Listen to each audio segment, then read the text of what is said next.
I'm going to show you how to do a French knot, and then I'm going to show you how not to do a French knot. So the way I do it is I come up to the front of the fabric, and I always use two hands for this. I don't know a way of not using two hands, so if you do, let me know and I can learn something. So I hold, because I'm right-handed, I'm going to use the needle in my right hand, and I'm going to hold the thread with my left. I'm going to rest my needle on top of the thread, and I'm going to weave it round about 3 times for this demonstration. You want the tension to be such that you can move this up and down, not too tight, not too loose because it'll go everywhere. So I'm resting on top and doing 3 loops around the needle, ending up at the south side of the needle again. And using that tension, I'm going to move my needle as close to the fabric as possible.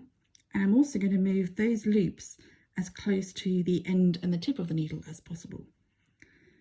I am resting the tip of the needle on my fabric so as not to lose those loops. And then I'm going to go through to the back. And you want to pull it fairly gently.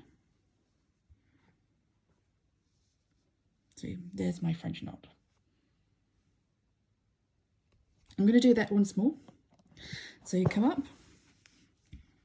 hold the thread with my left hand, rest the needle on the thread, do 3 loops. You can do as many loops or as few loops as you want, depending on the size and the thickness of your thread and the effect that you want. But for this example, I'm doing 3 loops, moving my needle as close to the fabric as possible and moving those loops as close to the end of the needle as possible, resting the tip of the needle on the fabric, and then I'm pushing the needle through and then moving my hand to the back of the fabric and pulling it through as gently as possible. French knot. What not to do? So, and I say this from experience, having done all of these mistakes many, many times, the problem with French knots is if you make a mistake, it's actually quite hard to come back from it because of the knot in the thread. So I'm going to rest on there and I'm going to do the 3. So now I'm going to make these very loose so the tension isn't the same as before. So where I had the tension so I can move up and down, I can still move up and down, but there's a lot less tension, a lot more space with that thread. Doing the same thing, going all the way down to the fabric, resting my tip, pulling through.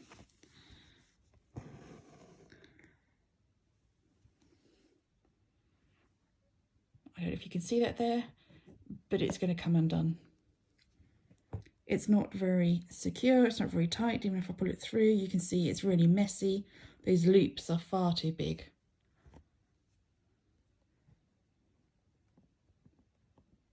Compared to those two. So then you also have problems if you pull it too tight. So let me do my loops again, 2, 3. I'm pulling them as tight as I can. This time, they're so tight actually, I can't even get my needle through the fabric. So let me do that one again. 1, 2, 3. I'm pulling them as tightly as I can, using the trick of resting the tip of the needle against the fabric. So these are really tight. This time I can get my needle through, but that's really tough. So it looks okay, but that's really tough. And you can see the first time around I couldn't even get my needle through. You can also see it's much smaller than the original 2 I did. Another mistake you can make. 1, 2, 3, is what you're trying to do is to get your tip of the needle almost not in the same places where you came up, but just next to it. So if you leave too much space between where you came up from the fabric and where you're going back down again, so if I exaggerate that, I'm going to pull my needle through, you can see there's a long lip, a long line there, which is fine if that's the effect that you actually want. I think it has a name. I can't remember what it is off the top of my head, but there is a stitch that has a French knot with a long line. You can imagine using that in a field of flowers or something like that. But if you're just trying to do a normal French knot, that's not what you want.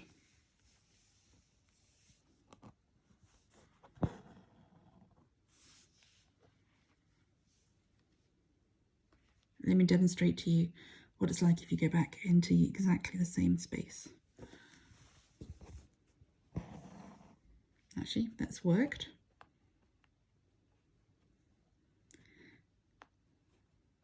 But the knot itself isn't very neat.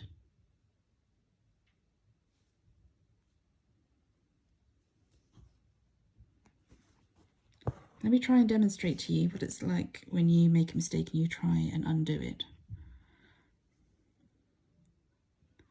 So I go through and for whatever reason it doesn't work. You think, oh, I want to undo that. So you pull your thread back through, but now you have a really tight knot. And that knot is really hard to undo. So it depends on what the rest of your embroidery is like, on how you actually fix that. You can cut it off just below the knot. Depending on the fabric that you've got, you might be able to pull that stitch all the way through and undo it again. Let me just try and demonstrate that. So let's see if I can pull it all the way through. No, with immense difficulty. I still haven't done it. I think I've just broken that knot. That just shows you. And then if you had that knot on the other side, there you go, I've done it. You could perhaps just rest that knot at the back there and then carry on. Good luck.